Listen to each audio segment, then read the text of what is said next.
Fala aí, galera, muito bom dia, excelente sábado, um ótimo final de semana para todo mundo, um final de semana de folga do Fluminense. Não tem jogo do Fluminense, mas tem rodada do Campeonato Brasileiro, jogos que interessam diretamente ao Flu. É um final de semana para secar, um sábado, na verdade, para secar, porque os jogos serão no sábado, porque amanhã é dia de eleições municipais.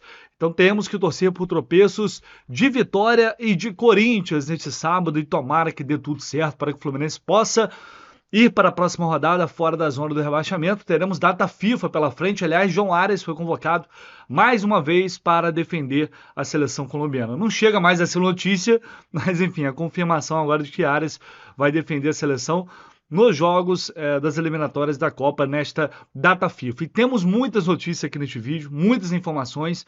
A chapa está esquentando nos bastidores entre Fluminense e São Paulo.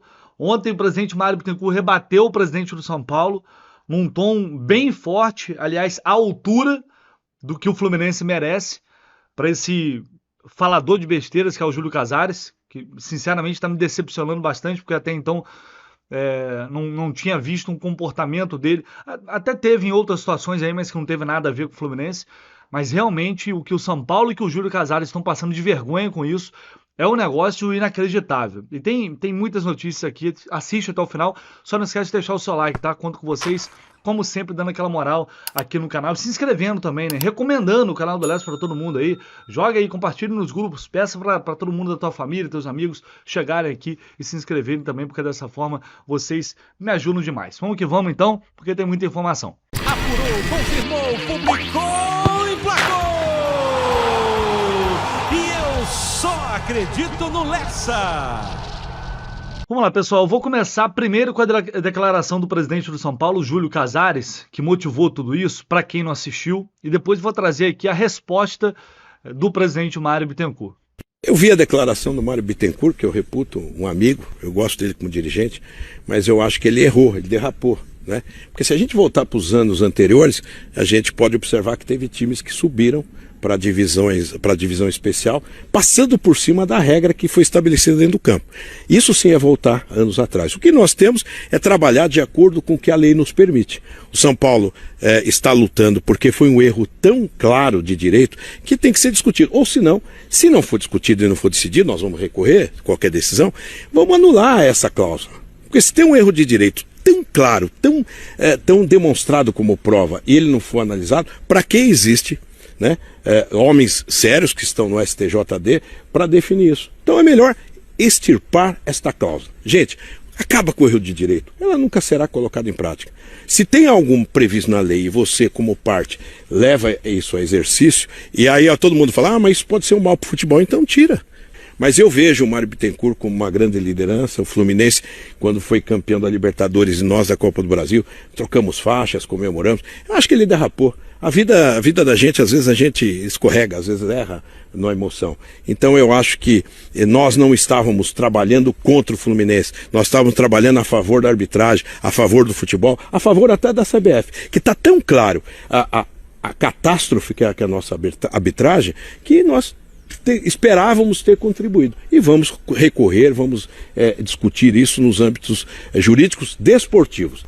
Assim, isso aí, né, gente, não é que ele não conhece a história, pode ser até que ele não conheça a história do próprio clube, inclusive. Mas, acima de tudo, vocês podem ter certeza que burro Júlio Casares não é. Não é, definitivamente. Isso aí é desonestidade intelectual, né? É reforçar fake news, usando de uma desonestidade intelectual absolutamente lamentável para tentar conseguir uma anulação de um jogo que é simplesmente patética. E eu estou falando isso aqui desde o início, desde o dia seguinte ao jogo. Eu poderia falar muito mais aqui sobre o Júlio Casares, sobre como ele está passando vergonha, como isso tudo é ridículo, falar que é pelo futebol brasileiro, que é pela CBF, é piada isso. Mas eu poderia falar muita coisa aqui, mas o próprio Mário Bittencourt foi para as redes sociais e simplesmente humilhou o Júlio Casares, destruiu o Júlio Casares elegantemente. E aí eu vou colocar aqui o que o Mário disse. Lamento a entrevista do presidente do São Paulo, demonstra desconhecimento sobre STJD, sobre Fluminense e o São Paulo.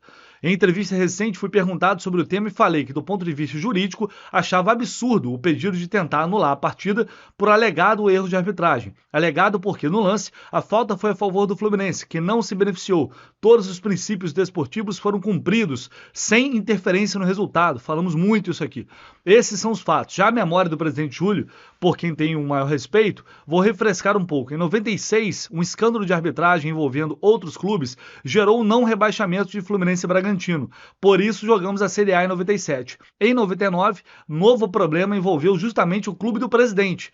Quem não se lembra do São Paulo ter escalado o jogador com identidade adulterado, Sandro Hiroshi, para ganhar do Botafogo e depois ver os pontos revertidos ao Clube do Rio. A ação da Justiça Comum foi do Gama para que o Botafogo fosse rebaixado, o que gerou a Copa João Avelange. Como os pontos foram dados ao Botafogo, o clube de Brasília foi à Justiça e impediu a realização do campeonato do ano 2000. Viu, presidente? Por uma irregularidade do São Paulo, não houve rebaixamento em 99 e o beneficiado direto não foi o Fluminense. Por fim, em 2013, 2 clubes escalaram jogadores irregulares na última rodada e foram denunciados pelo STJD. O Fluminense foi terceiro interessado e exigiu apenas o cumprimento da regra, que previa a retirada de pontos dos clubes infratores. Em nenhum dos casos, o Fluminense infringiu a regra, exatamente como agora, onde venceu por 2-0, sem nenhum erro que o beneficiasse. Imagine, presidente Júlio, se a moda pega e a cada rodada os clubes adotem medidas como a sua. Terminaremos o campeonato quando? Assim que vamos falar em liga? Ao longo de 2023, o Fluminense foi prejudicado diversas vezes, mas não buscou anular as partidas no STJD. Presidente Júlio, vamos usar menos a mídia e as redes sociais e trabalhar pelo futebol brasileiro. Você é muito importante para o futuro da liga, disse Mário Bittencourt. É uma humilhação na bola, né? Assim, parada alto nível, elegante, né? Uma aula para o Júlio Casares que, repito, ele pode ser mal informado? Pode ser, mas deveria pelo menos conhecer a história do próprio clube, pelo menos, já que não conhece dos outros e quer reforçar fake news, quer ajudar a solidificar fake news, ele poderia escolher saber pelo menos a história do clube, né, para não passar tanta vergonha como está passando. O São Paulo é um clube grande que não precisava estar passando por isso. É um negócio absolutamente ridículo. Ridículo. E o Mário destruiu todos os argumentos do Júlio Casares com essa publicação que defende o Fluminense e eu acho que é isso que o presidente do clube deve fazer mesmo. Em muitas outras situações, inclusive. Né, defende o Fluminense, está à altura, uma resposta à altura dessa lamentável entrevista concedida por um presidente de um outro grande clube, que é o São Paulo. Foi muito bem o Mário Bittencourt nessa aí, porque a quantidade de vergonha que o São Paulo está passando nesse caso aí é bizarro. E assim, provavelmente eles vão continuar passando vergonha, porque o STJD ontem decidiu punir o árbitro Paulo César Zanovelli com pena mínima, 15 dias de suspensão. O árbitro envolvido em toda essa situação. Então, se o Paulo César Zanovelli levou pena mínima, e aí nos seus detalhes do julgamento, o que faz sentido ou o que poderia explicar a anulação desse jogo num posterior julgamento no pleno do STJD? Coisa ridícula, cara, sinceramente, vou te contar um negócio. Continue passando vergonha aí, Júlio Casares. Continue. Bom, ontem em uma participação numa live do All Sport, que normalmente alguns jornalistas das antigas e comentaristas também participam, o Casagrande falou algo sobre Fluminense. E aí isso gerou alguns debates nas redes sociais. Vamos trazer aqui o que ele disse para a gente ver se realmente tem um fundo de verdade. Casagrande falou o seguinte: Fluminense lutará até o final para fugir do rebaixamento e acredito que conseguirá, porque o time não é ruim, mas com o passar do tempo perderá diversos jogadores com mais de 30 anos, sem que entre nada para os cofres do clube. E aí pergunto, qual time do Brasil, fora Palmeiras, Flamengo e Botafogo, sobrevive financeiramente saudável perdendo vários jogadores de graça? Nenhum. Por isso, terá que vender John Ares, que quer sair, assim como já vendeu o André para pagar contas. Primeiro que todo clube brasileiro, inclusive o Flamengo, obviamente que há diferenças que a gente não precisa ficar explicando aqui por motivos óbvios, todo clube brasileiro vende jogadores. Todos. É óbvio que o Fluminense tem uma necessidade maior disso, porque tem uma dívida alta e arrecada menos. Então ele vai sempre depender de vender jogadores para sobreviver até que tenha uma SAF, um modelo viável que torne possível um outro modelo de gestão. Caso contrário, vai continuar dependendo disso. E se não tiver, tá ferrado. Até aí, beleza. O Ares não está sendo vendido por causa disso. O Ares está sendo vendido porque ele é muito bom jogador. O Ares está sendo vendido porque, se ele estivesse em outro clube aqui também, ele poderia ser negociado. Ele poderia continuar tendo vontade de ir para a Europa e poderia ir para um clube europeu. Estando em qualquer clube aqui.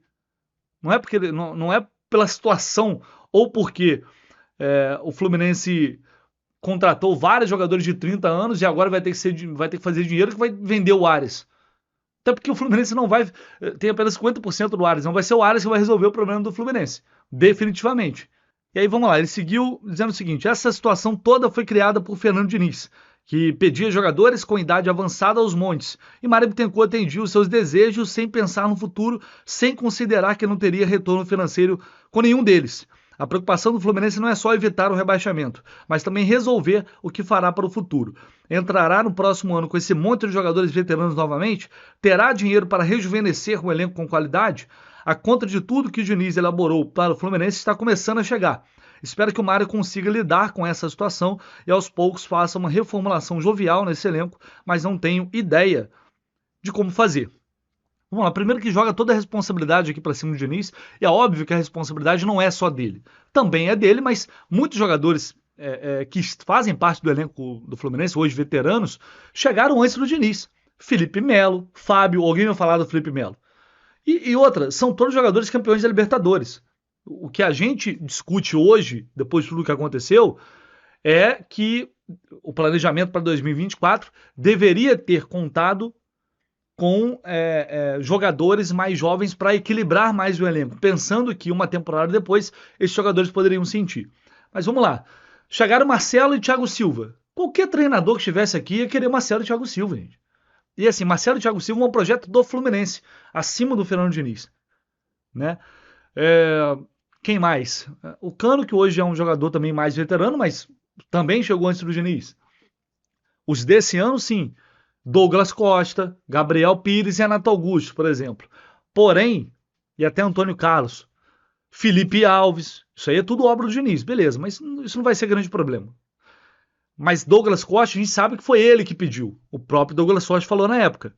Renato Augusto, Gabriel Pires, não dá para dizer se foi o Diniz que quis, ou chegou para a diretoria do Fluminense, o Fluminense levou para ele e ele aprovou. No fim das contas, é o que eu sempre falo. O Diniz não contrata sozinho e normalmente a diretoria pergunta ao treinador se quer ou não quer determinado jogador. É assim que funciona. E no fim das contas, o responsável sempre vai ser a diretoria. Quem contrata a diretoria, quem dá aval à diretoria. Mas foi o treinador que pediu, a gente confiava nele. Beleza, faz parte, porém, você é o responsável, você contratou, você assinou. Então é claro que houve um erro, hoje a gente percebe isso, e lá no ano faltou um pouco mais, e eu já fiz essa meia-culpa aqui, de entender, analisar mais profundamente, para perceber que talvez dobrar essa aposta, trazer ainda mais jogadores veteranos com história de lesões. A questão não é só a idade. Tá aí Fábio, tá aí Thiago Silva. A idade é um problema? Não é, porque são craques. A questão é que, além da idade, são jogadores que já estão numa decadência na carreira, né? E já vem com história de lesões aí já há muito tempo. O Ganso também já é um jogador mais de 30 anos, mas te entrega desempenho. Então é uma análise muito simplista aí do Casagrande. É claro que é um problema sim para o futuro. E quando você traz jogadores experientes que não jogam e tiram o espaço dos jovens, isso pode ter consequência lá na frente, porque para você vender, o jogador tem que jogar, né? Senão vai jogar como? Ontem eu estava pensando, o Vitor Hugo jogando, titular e tal, mas pode ser que dê certo, pode ser que tenha potencial, tá? Tô falando isso não. Mas será que o Vitor Hugo é tão melhor que o Felipe Andrade? Só uma reflexão, será que é tão melhor que o Felipe Andrade? Será que faz sentido? Não sei. São coisas que tem que se pensar.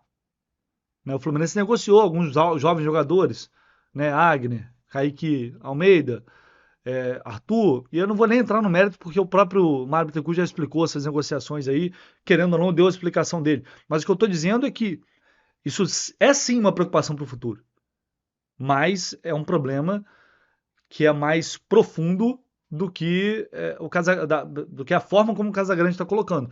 Até porque o Fluminense tem, por hábito, ter no elenco 30%, é uma meta da diretoria, né? Ter 30%, 40% de jovens jogadores no elenco, justamente para ter esse potencial de venda que vai continuar fazendo parte da realidade do Fluminense enquanto, repito, enquanto não virar SAF, enquanto não tiver um modelo que torne viável essa mudança de rota na gestão. Cara, eu queria trazer aqui 2 vídeos que o meu amigo Renan Reis, Laranja Tricolor, que está sempre aqui presente no pré-jogo no canal do Lessa, analisando os lances e trazendo coisas muito interessantes. Olha o que ele publicou aqui sobre Paulo Henrique Ganso, cara.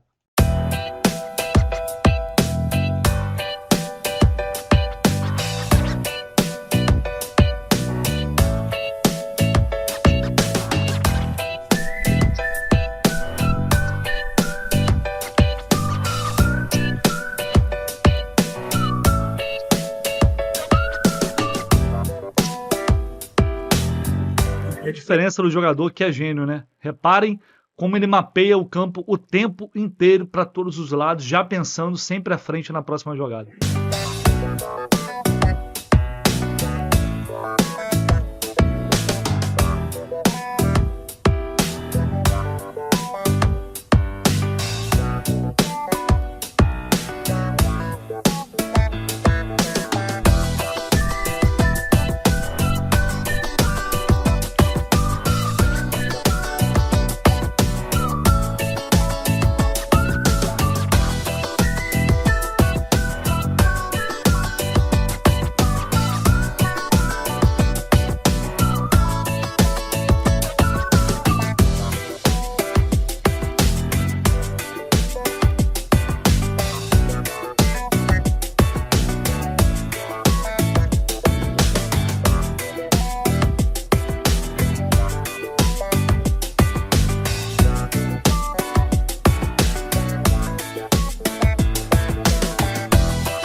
Grande Renan Reis, nosso laranja, sempre trazendo análises muito interessantes. Cara, o que o Thiago jogou foi um absurdo. Jogou por ele, pelo Manuel, principalmente aquele primeiro tempo ali que foi Mumba Meu Boi, uma trocação danada, uma loucura.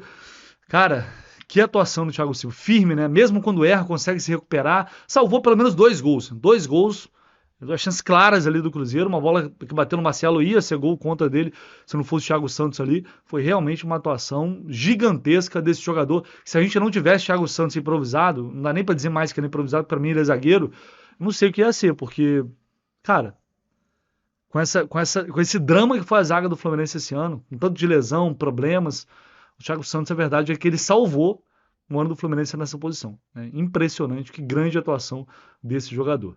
Pessoal, vou deixar aqui no comentário fixado o link da Mais Ágil, parceira aqui do canal do Lessa, uma empresa que tem um amplo e vasto conhecimento no mercado financeiro, que atua já realizando o desejo de muita gente que deseja antecipar o fundo de garantia, né? O FGTS, aquela famosa grana que está retida, ela está presa, você não pode mexer.